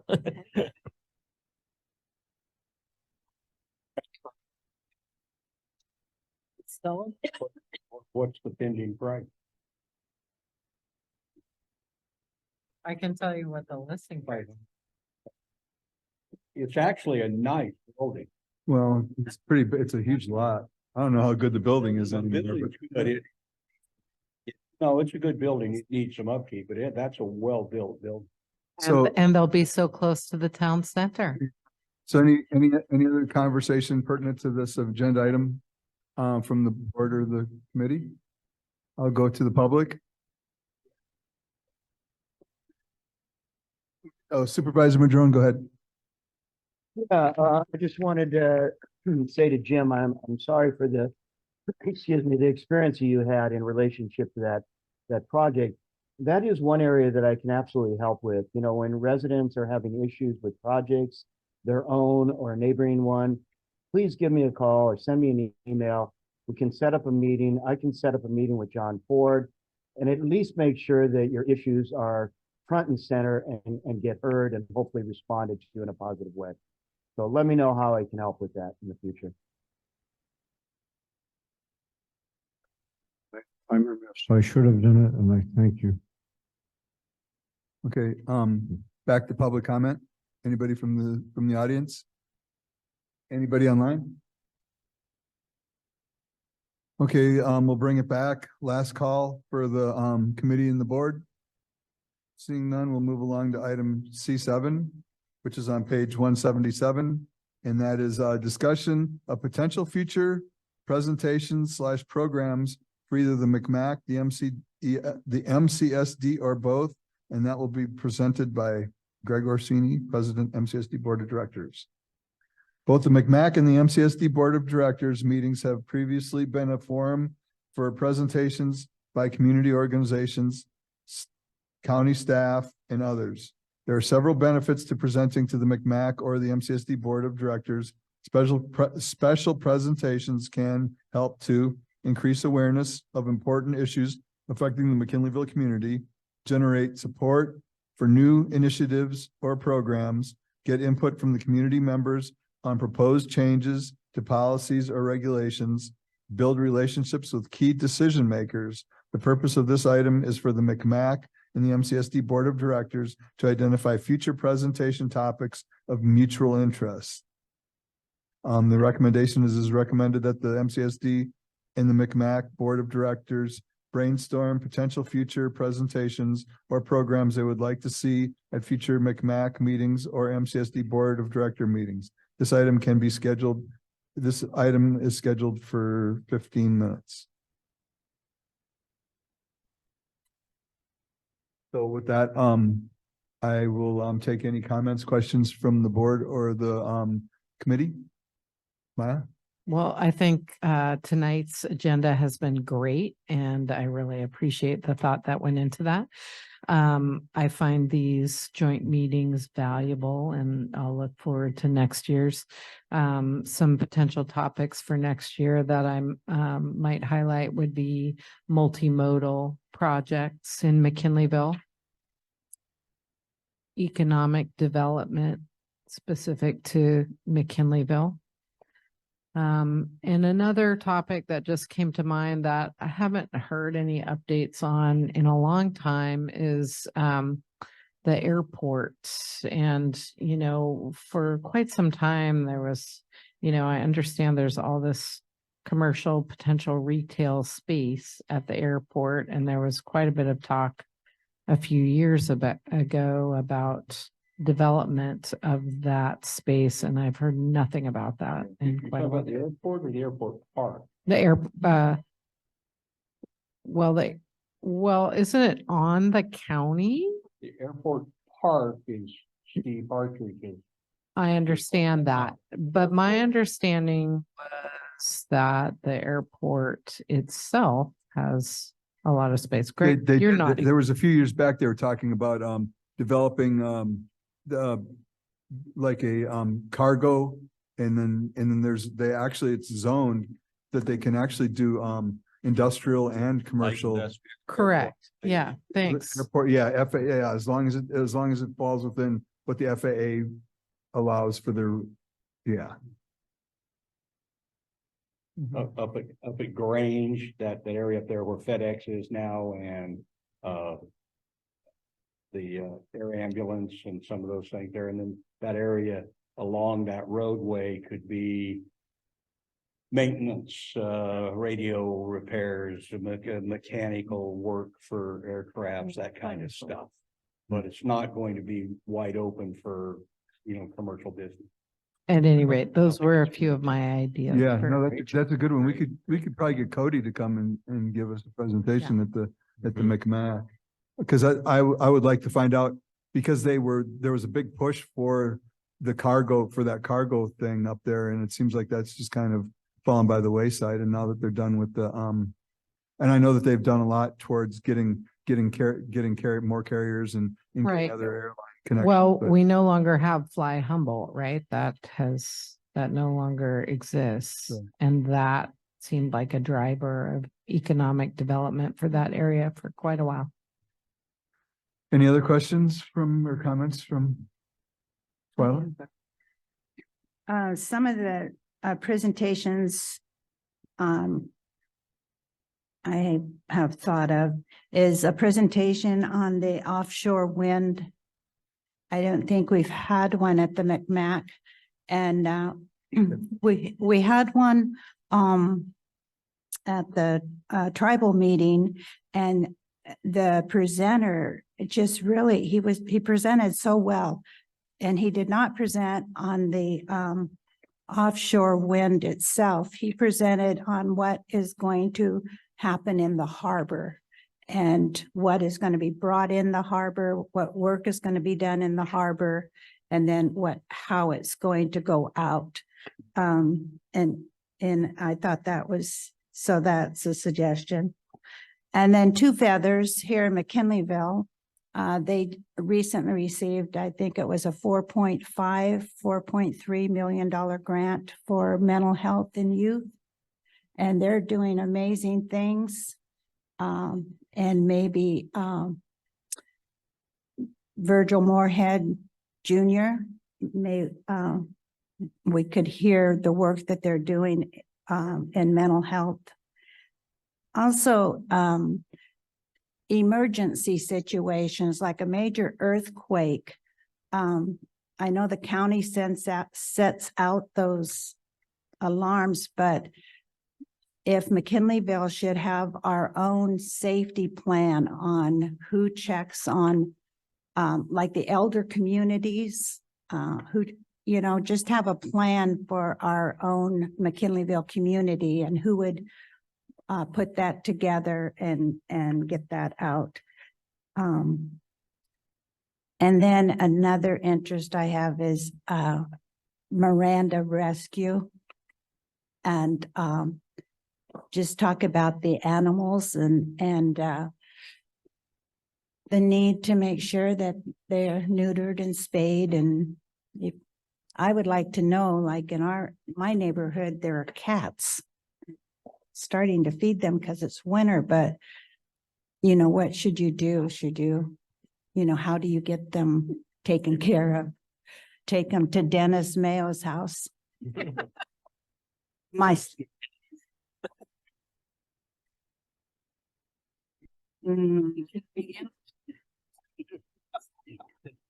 So those are my suggestions. And no, Dennis, you're not getting any cats. You're not at the meeting. As a kid, my dad used to say this at the dinner table, and it's a Southern deal, and I don't know. He'd say, listen, cats are pissing under the table. Get the gun. Uh-oh, done. And he'd say that all the time. So anyway, I wanted to make a comment. I appreciate That was your comment, wasn't it? No. Yeah. About, we have an OES effort that goes on. MCSD is part of that OES. I don't know exactly what we're at now. I backed out of that. I was involved in it in 10 years ago quite a bit. But we also have a CERT team, a certified CERT team here, and they just did their recertification up at Trinidad. And I saw online that they were talking about maybe getting the two of us groups together. And I'm not part of that CERT group, but I was going to bring that up with Pat. We got somebody from the CERT group right here. Well, okay, and so he can bring it up, and so we are involved in that, but it can always be expanded, and I'll let Scott say something if he wants to about that. Oh, yeah, the group that graduated yesterday from the trainings down at McKinleyville City Hall are largely Trinidad West Haven residents, and they will be forming their own Trinidad CERT team, I believe, under the sponsorship of the city of Trinidad. The McKinleyville CERT team's sponsor is Straight, the Humboldt County Sheriff's Office of Emergency Services. And we can get Cliff Van Cott in here anytime to speak to this. He's very, very knowledgeable. He's done all the trainings. He's a trainer of the trainer type, and he'd be glad to come in here and provide a presentation. Well, along with Larry Goldberg, of course, who's leading the Trinidad CERT team. So that's another thing that we can do. I'm also aware that the MCSD does have internal disaster plans as far as earthquake, tsunami, and that type of thing already set up. And the county also has the McKinleyville disaster planning, at least as far as a tsunami disaster.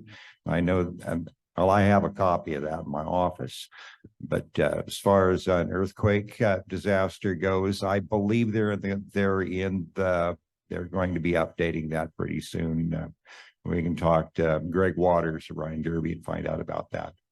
We need to. And Pat could expand on this, but we have an MOU with Blue Lake, and I believe Fieldbrook as well, for emergency cooperation center at our I guess here. It's Blue Lake, yeah.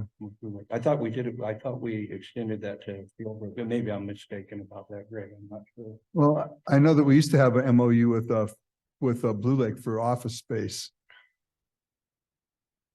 if they ever have one, but I'm not sure where that's at now. We have an MOU with the Red Cross. Yeah. Well, but we had one with the Blue Lake for a while, to where we would actually give them a desk if they needed it but that's been quite a while ago. We have that with the county as well to utilize. Was it about 4 years ago that we had, or so, 4? Time flies, but we had several trainings in here with the Red Cross about. So anyway, with this. So yeah, it's been a plan. I just don't know it. That was for the shelter. Yeah, they did it in here because somebody had rented the space is actually at the activity center, but they did it here because they double booked it somehow. It's been a while though. That's been a while. It's been over 3 years. But that 2016 agreement still. Well, it's been even longer than I thought. Yeah. Yeah, and Twyla, also, I know that like Blue Lake Rancheria, they're cross-badged with the sheriff, and the sheriff runs the OES. So in the event of an emergency, there's actually a pretty good coordinated plan with most of the agencies in place now. But obviously, it's not specific to McKinleyville, because McKinleyville is part of the county. So, but that's how they approach that. But I don't know that there is, but it'd be great to have a presentation. I know Kevin Miller, Lieutenant Miller, now with the Blue Lake Tribal, headed that up, and I've had conversations with him about it. I'm not sure who is running it now. Josh Josh McCall, but I don't think Josh McCall is yeah, but I'm also not sure still he's in charge of OES. special services. Is he? Okay, will be good to Search and ask him. rescue. But it'd be a great presentation just to get it heads up. We've been to several presentations. That's always what happens is nobody preps for an emergency because, you know, you're not having one. So then, until you have one, right? Get together, we actually do that. If I recall, when I was involved in it a lot, we were doing things like, so when this disaster falls apart or happens, Greg or Scott or Pat or who the hell are you? David. David. We might be out with traffic signs standing in front of the fire hoses. You know, that things are happening. They got the fire hose laid across the street. We can't do a lot of things, but we can be trained to stand there and have traffic go around so they don't drive over those fire hoses. Just simple things like that that are big deals in an emergency. Anyway, it's So any other comments, questions? Yeah, precisely what Dennis was saying is stresses the importance of the CERT team, the community emergency response teams that we have set up all in almost every community around the county. These are the things that we can do as citizens to augment the emergency response. The things that we can do, the little menial things that need to be done by people who aren't expressly trained in emergency response to provide a better quality of response. So if you're interested in becoming a member of a CERT team, either reach out to me or Cliff Van Cott if you know him, and you know, I'll be able to give you the information. And it's only a 2-day training. Yeah, you know, it's highly rewarding. Okay, I'm gonna go to Bonnie, and then I would like anybody who hasn't had a chance to talk on this item, please, I would like them to talk, so everybody else kind of hold back. And I need to get to the public so that we can get out of here on time. Go ahead, Bonnie.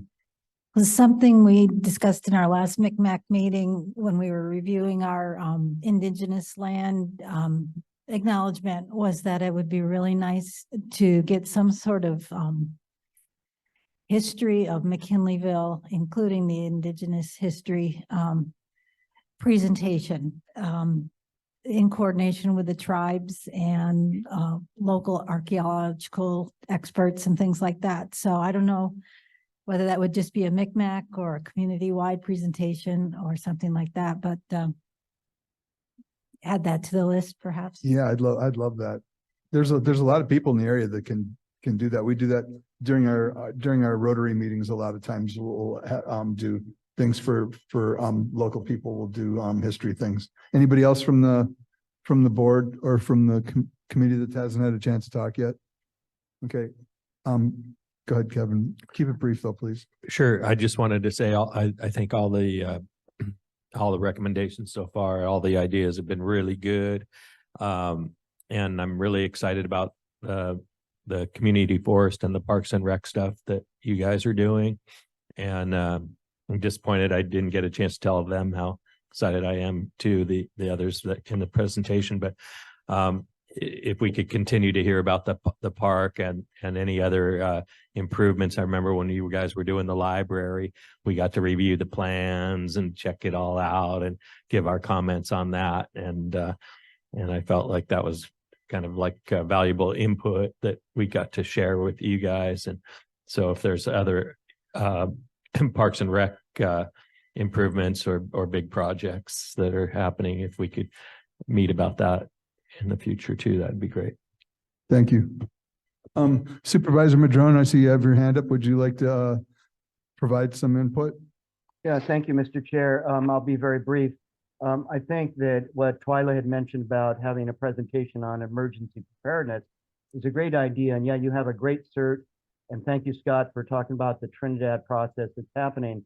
But there's these layers in emergency preparedness. First is, countywide OES. Then you've got CERT teams in communities. Then you go down to the neighborhood level with a NEST team or a neighborhood emergency response team or support team, NEST. And that's where you get together a phone tree for everybody in your neighborhood. So when something happens, you've got people lined up to be able to call each other and check in on everybody. And then it comes right down to the personal level at your home, having a personal emergency preparedness plan, which you can get copies of that through the OES and other places through your search. So I think that was a great idea, Twyla. I also like the idea about an airport presentation. There was a good one by Cody at our 2x2 a couple of months ago, and there is a lot going on at the airport that I think the CSD and MCMAC would very much like to hear about all the details, including the possibility of a motel or two up there on county property at the airport. Can be a lot going on with the build out of the airport business park. And last, I wanted to say that we have finally gotten FAA approval to be able to move forward with the Vista Point Park project, which is going to really bring in a lot of outside dollars into the economy in McKinleyville by changing the way the access works up there at Vista Point off of Airport Road. But I made a presentation to the chamber about a month and a half ago. We're lining one up with the MCMAC, and if the CSD would like to have a presentation on the Vista Point Park concept and timeline, et cetera, I'd be happy to do that. Thank you very much. So anyway, I'm gonna open this up to the public. Jesse? Good evening. Just a few quick things to add. I wanted to reiterate what Maya mentioned. I believe the importance of talking about economic development consistently from the Chamber of Commerce perspective, especially, should always be a part of the conversation for McKinleyville. Another topic I wanted to add in was having communication from our local schools and institutes of higher education. We recently had a great forum, State of Education, and hearing what's going on with workforce development, career technical education, and the opportunities for building relationships with our schools and our community businesses and organizations is really important, I believe, as our community moves forward. Thank you. Anybody else from the public or in the audience here? Anybody online? So I'll bring it back for some brief comments. Anybody from the board? Kevin? I just realized I said library, but what I meant was the teen center and the plans for that. So. Anything else? Well, with that,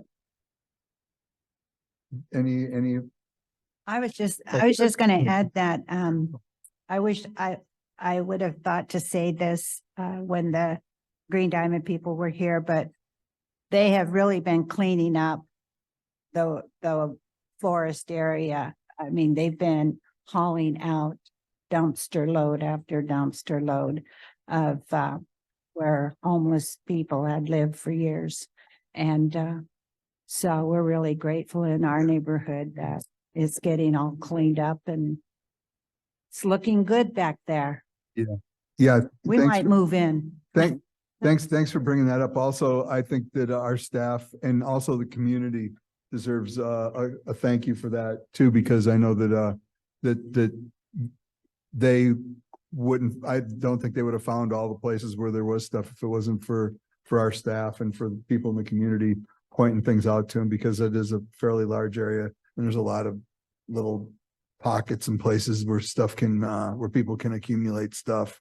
So anyway, anything else? Murray Road. Yeah. I guess it's Public Works that cleans them up. Like McKinleyville Community The community forest. Yeah, that's county's jurisdiction.